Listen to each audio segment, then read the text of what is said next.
Buenas tardes, alumnos. Vamos a continuar con nuestras clases de estos casos, problemas que habíamos ido viendo o que habíamos ido resolviendo y de las tareas que me van mandando. Esto para mis alumnos de la materia de anatomía patológica.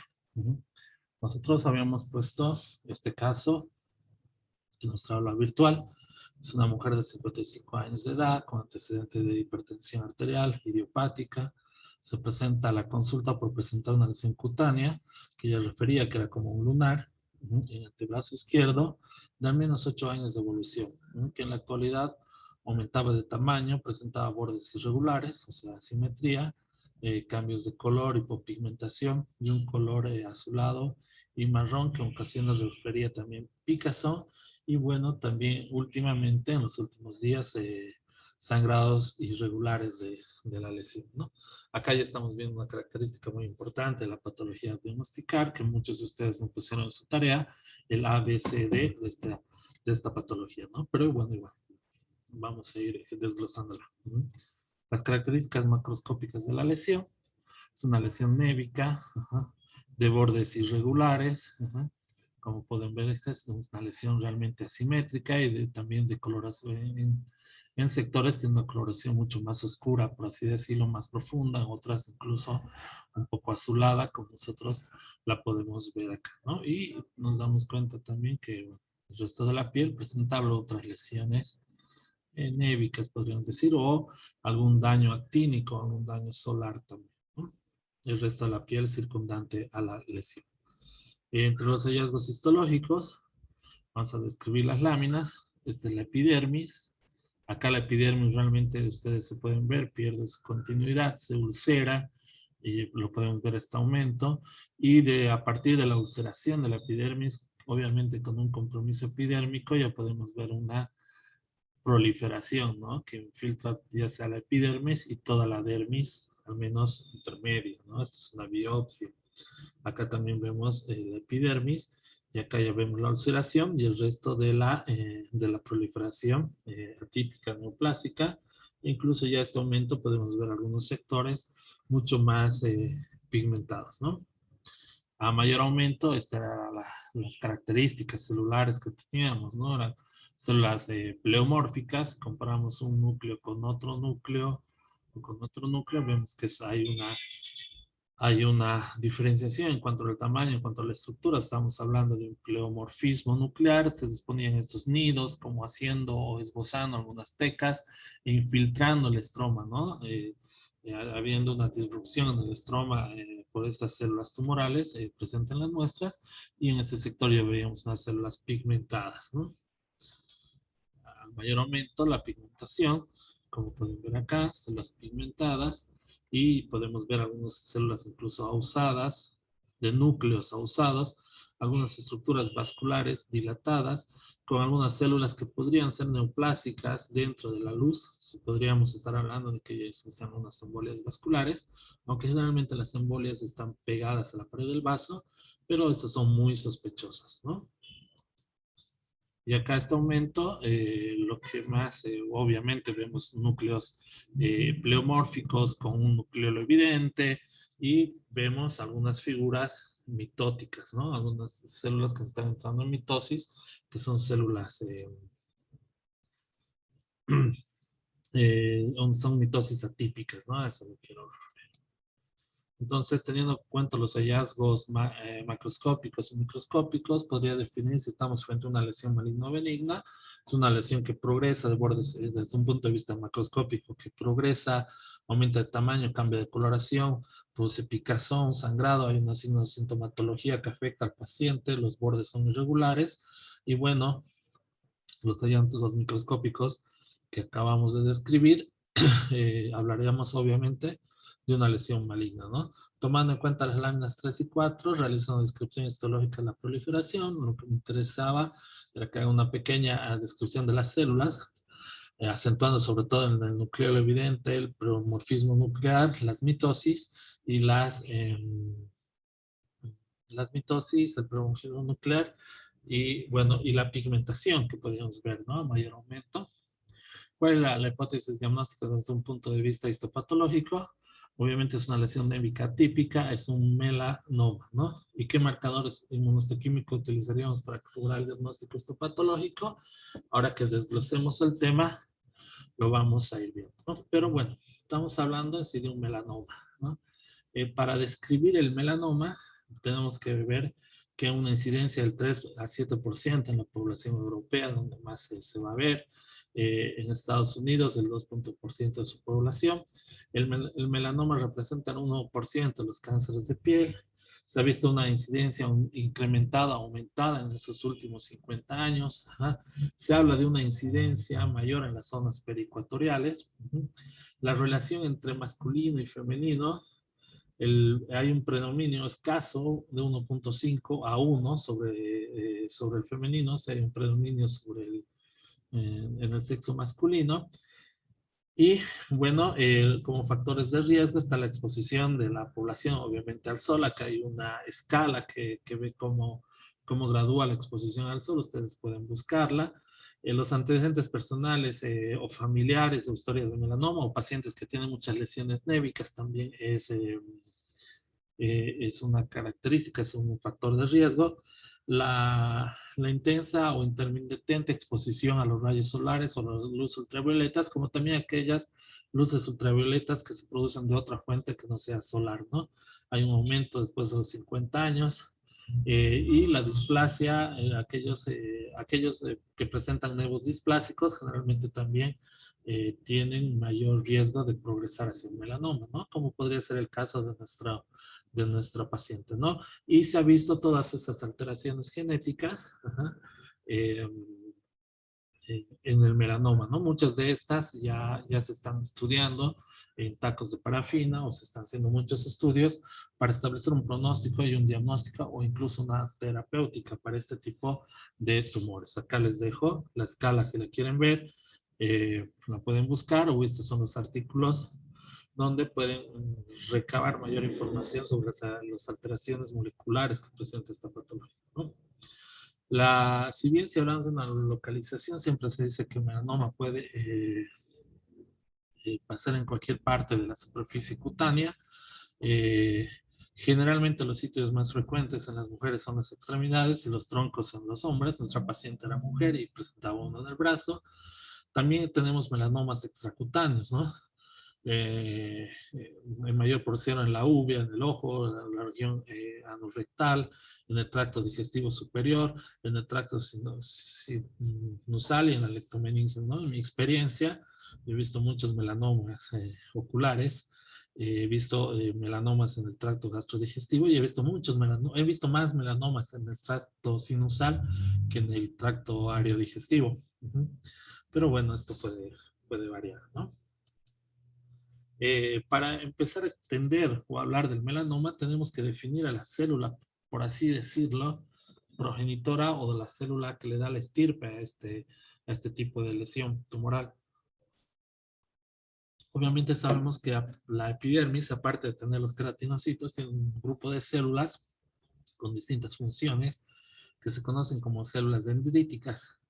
Dentro de estas células dendríticas está eh, el melanoma.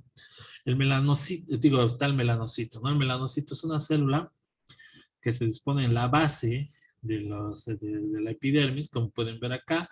Tiene esta característica de tener esos núcleos como ovales y estas prolongaciones dendríticas, como pueden ver acá, y están en la base, ¿no? Se dice que cada 30 queratinocitos hay un melanocito, ¿no? En algunos libros de histología. Entonces, para definir al melanocito, es una célula poligonal de núcleo pequeño, de cromatina densa y citoplasma claro, ¿no? No toma la eosina, se ubica entre las células basales y en la matriz pilosa, uno cada 30 queratinocitos como promedio, lo que dice. Son más numerosos en los genitales masculinos y en la cara, y hay diferencias raciales en cuanto al número, ¿no? O también en cuanto a la exposición de los rayos ultravioletas, entonces también puede aumentar la cantidad de melanocitos en la piel, ¿no? ¿Qué hace el melanocito? Es producir que melanina, ¿no?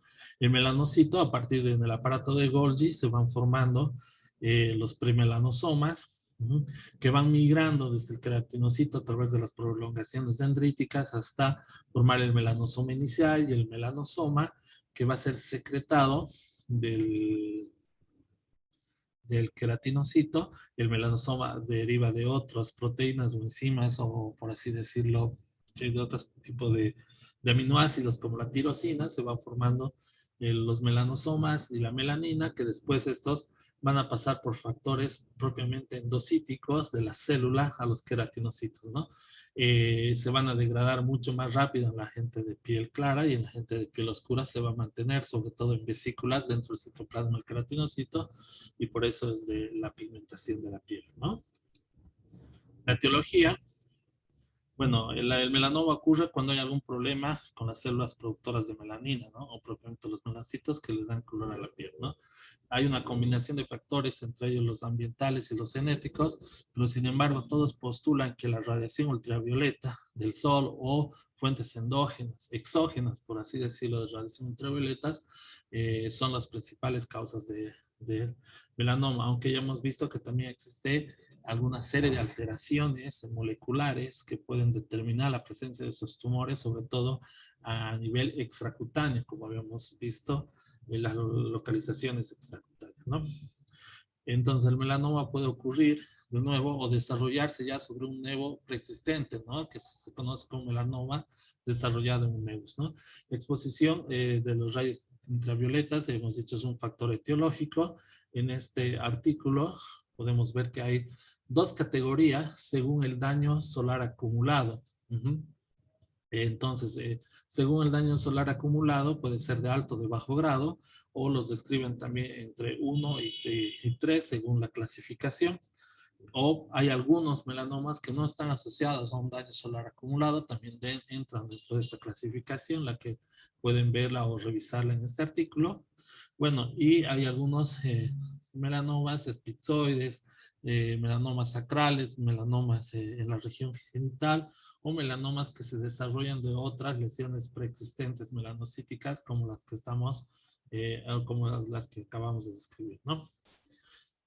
Entonces, otros factores predisponentes, por así decirlo, son, digamos, la raza, el sexo, sobre todo en adultos mayores, el fototipo de piel, el daño actínico que bien tenemos en la piel, los antecedentes familiares de melanomas, como así también la historia de melanomas, otros tipos de cánceres cutáneos, múltiples nevos melanocíticos, el trastorno que pueden sufrir algunos nevos melanocíticos o la displasia que pueden tener estos, la fotosensibilidad, haber recibido exposiciones solares intensas o una fotoprotección inadecuada. Entre los cambios morfológicos, tenemos que establecer una serie de cambios morfológicos que puede producir esta neoplasia, ¿no? Como también hace una serie de variantes histológicas, como el melanoma léntigo maligno, el melanoma acral lentiginoso, el melanoma nodular, el melanoma desmoplásico, los melanomas nevoides o los melanomas desarrollados a partir de un nevo azul. Pero bueno, vamos a ver después que también esta gama de espectros morfológicos, por así decirlo, pueden variar, ¿no? Pero acá tenemos generalmente la característica, y sobre todo en nuestro caso, células con nucleolo evidente, con displasia, algunas de núcleos ausados y con presencia de pigmento, ¿no? Ojo que hay melanomas amelanóticos que no tienen la presencia de pigmento. Antes se conocía el melanoma también por su amplia diferenciación histológica, se lo conocía como el gran simulador. Porque, bueno, las células podrían presentar una serie de patrones de crecimiento, una serie de cambios en su estructura nuclear y en su citoplasma, ¿no? Y era muy difícil establecer el diagnóstico, por lo que se recurren a otro tipo de técnicas. Acá vemos más o menos las características que tienen los melanomas. Acá tenemos un melanoma fusocelular, los melanomas de células fusocelulares que vemos acá el pigmento, todos esos son muy comunes, sobre todo en el globo ocular, y estos melanomas que son más de tipo epitelioide, como vemos, ¿no? Nucleolos evidentes, núcleos ovales, amplio citoplasma y la presencia también de pigmento melánico en el citoplasma, ¿no?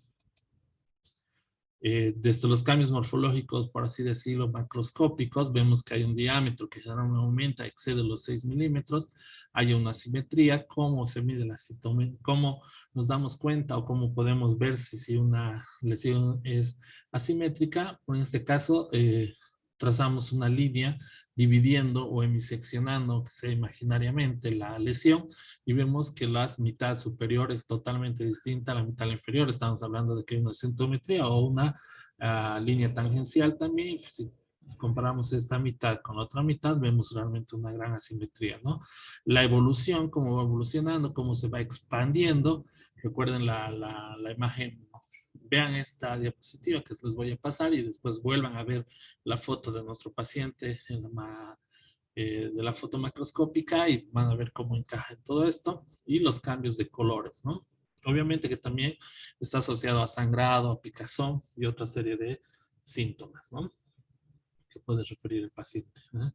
Les recomiendo, hay un consenso nacional de intersociedades sobre el melanoma cutáneo que lo hicieron entre las sociedades argentinas de anatomía patológica, la Sociedad Argentina de Cirugía Plástica, de Oncología, que tiene un capítulo específico sobre el melanoma. Acá lo pueden buscar así como Programa Nacional de Consenso Intersociedades de Enfermedades Oncológicas. Esta fue escrita en junio del 2011 y ahí establece una serie de criterios para el diagnóstico ya tanto clínico como morfológico del melanoma. Entonces el estudio anatomopatológico es fundamental. ¿Para qué? Para darle una estratificación adecuada a la lesión primaria, ya que brinda información sobre la biología del tumor y aporta parámetros pronósticos y asegura al cirujano haber realizado los márgenes adecuados, ¿no?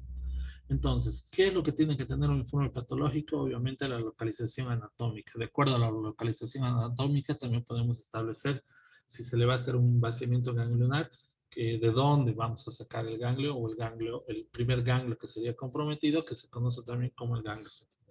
Los tipos histológicos, tenemos a los melanomas en otra especificación, un melanoma extensivo superficial, un melanoma nodular, un melanoma lentigo maligno, el acral, el desarrollado en el nevo azul, el desarrollado en nevo congénito gigante, o los melanomas de la infancia. Los melanomas de la infancia no siempre están desarrollados, digamos, a partir de la exposición de rayos ultravioleta, sino que muchos de estos son desarrollados de otras lesiones névicas, sobre todo los melanomas espitzoides o de los nevos displásicos, ¿no? Y el melanoma nevoide o melanoma persistente. Pero ¿qué más tenemos que, aparte de la localización y el diagnóstico del tipo histológico? Bueno, este es un ejemplo de lo que es un melanoma nodular, ¿ven? Pues la característica que hace como un nódulo. Obviamente eso va a sobreelevar la piel y eso, por eso también va a tener una característica nodular, pero otra de las características desde un punto de vista histopatológico, es decir, que no va a comprometer la epidermis. Vean que está todo en la dermis, ya sea superficial y profunda, son melanomas muy profundos, eso sí, pero no comprometen la epidermis.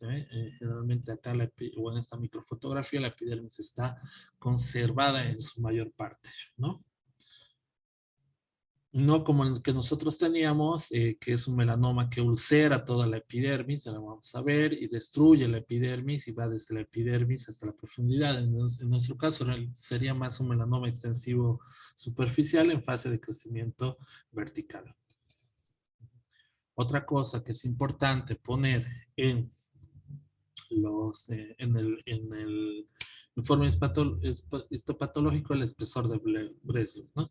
¿Qué es el espesor de Breslow? Es el máximo espesor tumoral, se mide con un ocular micrométrico calibrado en un ángulo recto de piel normal adyacente, ¿no? El punto de referencia superior es la capa granulosa y la epidermis de la piel subyacente. ¿A qué me refiero con esto, no?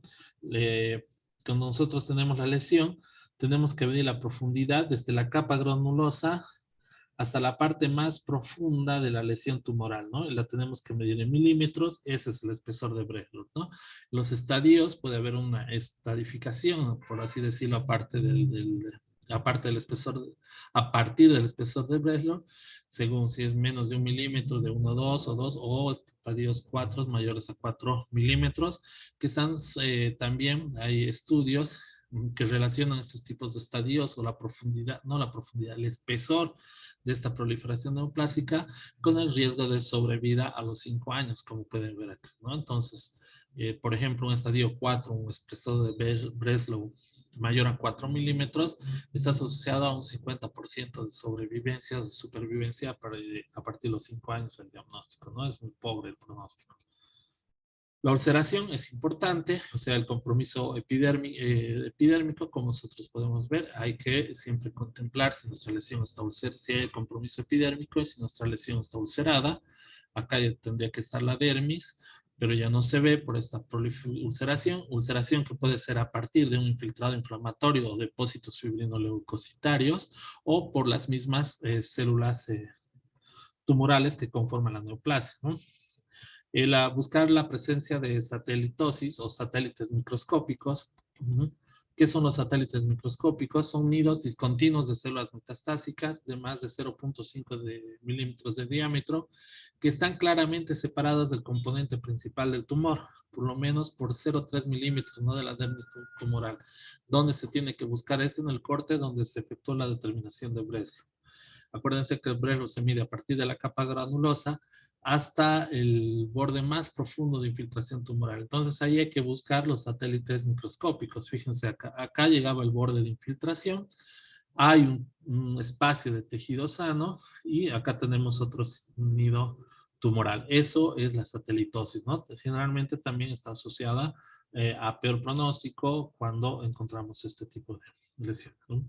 Descripción de los márgenes. Los márgenes, una vez que nosotros hacemos el corte histológico, antes de hacer los cortes en la macroscopía, tenemos que pintar los bordes con tinta china, los mismos que los vamos a, o otro tipo de tinciones para tejido, los mismos que los vamos a representar, vamos a ver en la microscopía óptica, para así poder evaluar los bordes, ¿no? El borde profundo de tumor, siempre los bordes hay que medirlos en milímetros, ¿no?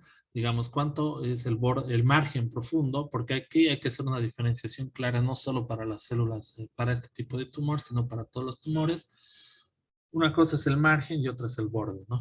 El borde es este, el borde de la lesión, y el margen es el espacio medido en milímetros desde el borde más infiltrante de tumor hasta el borde total de la biopsia, ¿no? Entonces, acá hay que ver si los márgenes profundos están libres y si los márgenes periféricos están libres y siempre constatarlo en milímetros, ¿no? Se dice que para un melanoma se considera un margen libre cuando tiene más de 1 centímetro, ¿no? O 10 milímetros de tejido sano entre el borde tumoral y el borde de la pieza, ¿no?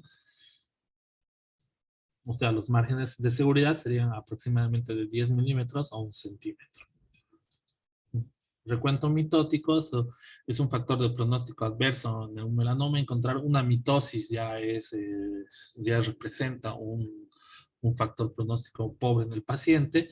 ¿Cómo se hace el recuento mitótico? Se hace por milímetro cuadrado de biopsia. ¿Cómo se entiende un milímetro de cuadrado de biopsia? Generalmente 6 a 7 campos de gran aumento, un objetivo de 10 por, significan 1 milímetro cuadrado de biopsia. O sea, en 6 a 7 campos nosotros tenemos que contar o ver o revisar cuántas mitosis encontramos, ¿no?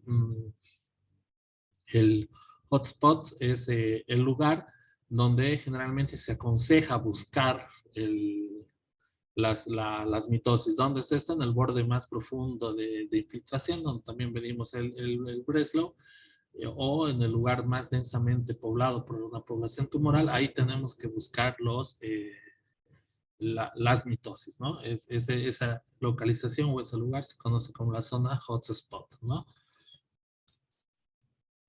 El nivel anatómico de Clark, algunos dicen, algunos consensos dicen que ya no se utiliza eso, sino se utiliza la proliferación vascular y la infiltración perineural junto al espesor de Breslow para determinar esto, pero bueno, generalmente en muchos libros sigue apareciendo y siempre sirve de referencia, ¿no? Cuando el nivel anatómico de Clark Nivel 1, cuando compromete solo la epidermis, estamos hablando de melanoma in situ. Nivel 2, cuando compromete solo la dermis papilar. Nivel 3, cuando está entre la dermis papilar y reticular. El nivel 4, cuando tenemos la nervio reticular. Y se describe un nivel 5, cuando ya la invasión es a la hipodermis. Todo eso, o sea, de mayor a menor o asociado a, de menor a mayor, mejor dicho, asociado a peor pronóstico para el paciente, ¿no? Y otras cosas que tenemos que tener en cuenta, la fase de crecimiento tumoral, si es radial, vertical, como ya lo habíamos visto, la invasión vascular, la invasión perineural y los linfocitos infiltrantes intratumorales. ¿Por qué? Bueno, porque actualmente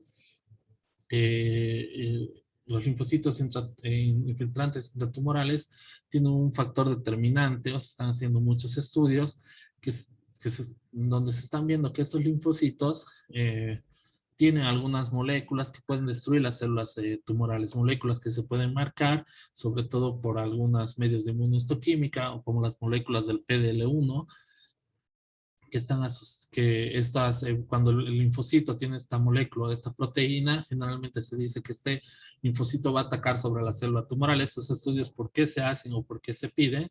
Sobre todo para darle al paciente una opción de tener algún acceso más a otro tipo de terapéutica, ¿no? Sobre todo de tipo inmunológica, ¿no?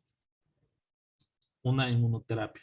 Acá tenemos un ejemplo histológico de los TICs. Obviamente tenemos un melanoma ulcerado, pero podemos ver la densa población linfocitaria que está entre la proliferación tumoral. Entonces, esta es un TILS presente, ¿no? La infiltración perineural, como podemos ver acá, las células névicas o neoplásicas rodeando lo que sería una estructura nerviosa. La regresión histológica existe, hay una disminución, una desaparición de una porción dérmica del melanoma que está sustituido por fibrosis, apareciendo melanofagia y vasos de neoformación que suelen disponerse perpendicularmente al epidermis. También esto tenemos que fijarnos, fíjense acá está todo mucho más celular y hay una zona donde está reemplazada por fibrosis, hay más pigmentación, pero pueden ser melanófagos, entonces es un signo histológico de regresión histológica, ¿no? Bueno, los marcadores de inmunohistoquímica. Actualmente hay una serie de marcadores de inmunohistoquímica para hacer el diagnóstico de melanomas. Generalmente esta marcación, cuando lo usamos con factores, por así decirlo, diagnósticos, lo vamos a hacer sobre todo en melanomas extracutáneos. Para los melanomas cutáneos, cuando es muy indiferenciado, sí se puede pedir esta marcación, pero actualmente es preferible hacer algunas pruebas de biología molecular sobre el taco de parafina para poder establecer un pronóstico. ¿Cuáles son los marcadores más utilizados actualmente? Está el S100, el SOC100, el S100 que tiene una marcación nuclear y citoplasmática, el SOC10 que tiene una marcación nuclear, el MELAN A o MAR1 también como se conoce, una marcación citoplasmática, y el HMB45 también citoplasmática, la tirosinasa, y bueno, y todas las demás, ¿no? Y también la presencia del MID1 o el Ki67, que mide el índice de proliferación tumoral, ¿no? Un índice en este caso, cuando tenemos lesiones que no sabemos si están dentro de un nevodysplásico o un melanoma, porque podemos tener esta dificultad. Generalmente los melanomas, la expresión de un Ki67, un MID1 o de un índice de proliferación va a ser mayor al 10% y un nevo menor al 2%, ¿no? Eso también nos puede ayudar como un diagnóstico. Un ejemplo de la marcación citoplasmática de el HMB45, ¿no? Fíjense la célula, el núcleo y todo el citoplasma teñido. Acá lo mismo, el núcleo y todo el citoplasma teñido es una marcación HMB45 positivo. El MELAN A, que también tiene su marcación, como les digo, citoplasmática. Núcleo y citoplasma bien teñido, ¿no? Núcleo, citoplasma bien teñido. S100, el S100 es una marcación que puede ser nuclear y citoplasmática. Esto no es un melanoma, creo que es un tumor neural creo que es un paraganglioma, no me acuerdo, pero se los pongo para que vean cómo marca un S100, ¿no? Todo el núcleo y el citoplasma. El núcleo y el citoplasma, ¿no?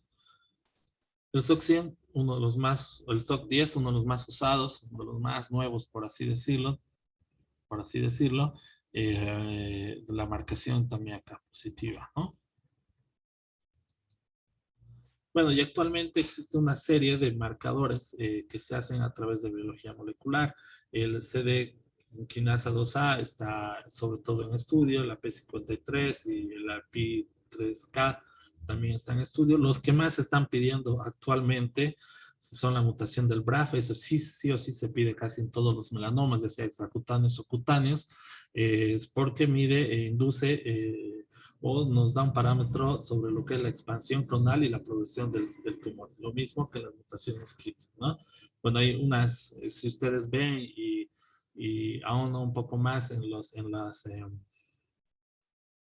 alteraciones moleculares del melanoma, hay una serie de estudios como el que les acabé de mencionar, del PDL1, para ver si se puede acceder a una inmunoterapia y una serie de marcadores moleculares que además de ser diagnóstico también establecen un pronóstico y establecen una terapéutica para el melanoma. Bueno, muchas gracias por su atención, espero que les sirva. La próxima semana ya les va a estar llegando el otro caso para que lo podamos desglosar. Muy bien, muchas gracias. Gracias por su atención.